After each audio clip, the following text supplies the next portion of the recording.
വിശുദ്ധ കുരിശിൻ്റെ അടയാളത്താൽ ഞങ്ങളുടെ ശത്രുക്കളിൽ നിന്ന് ഞങ്ങളെ രക്ഷിക്കണമേ.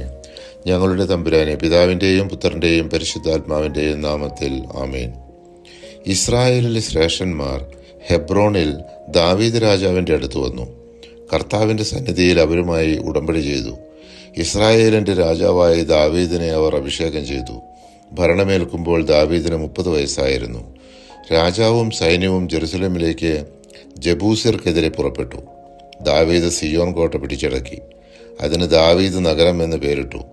ദാവീദ് മേൽക്കുമേൽ പ്രാബല്യം നേടി. സൈന്യങ്ങളുടെ ദൈവമായ കർത്താവ് അവനോടുകൂടെ ഉണ്ടായിരുന്നു.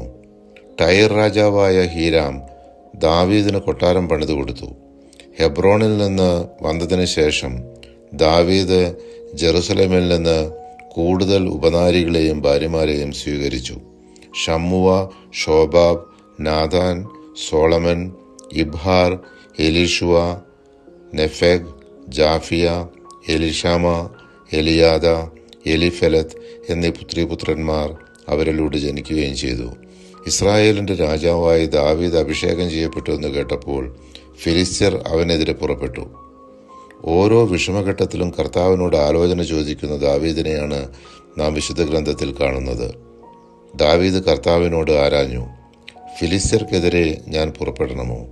അവരെ അങ്ങ് എൻ്റെ കയ്യിൽ ഏൽപ്പിച്ചു തരുമോ? പുറപ്പെടുക, ഫിലിസ്ത്യരെ തീർച്ചയായും ഞാൻ നിന്റെ കയ്യിൽ ഏൽപ്പിക്കും. കർത്താവ് ദാവീദിനോട് അരുളി ചെയ്തു. 2 സാമുവേൽ 5-ാം അധ്യായം 19-ാം തിരുവചനം. ഫിലിസ്ത്യ സൈന്യത്തെ തകർത്ത് കളയാൻ കർത്താവ് കൽപ്പിച്ചതുപോലെ ദാവീദ് ചെയ്തു. ഗേബ മുതൽ ഗേസർ വരെ ഫിലിസ്ത്യരെ തുരത്തി. ദാവീദ് ഇസ്രായേലിലെ സമർത്ഥരായ 30,000 യോദ്ധാക്കളെ ഒരുമിച്ച് കൂട്ടി.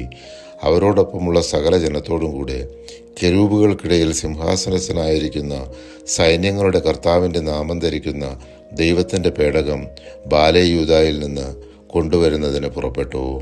പരിശുദ്ധാത്മാവെ, തിരുവചനത്തിൻ്റെ അനന്തശക്തിയാൽ ആത്മാവിൻ്റെ ബലങ്ങളും ദാനങ്ങളും നൽകി തീക്ഷ്ണതയാൽ ഞങ്ങളെ ജ്വലിപ്പിക്കണമേ. ആമേൻ.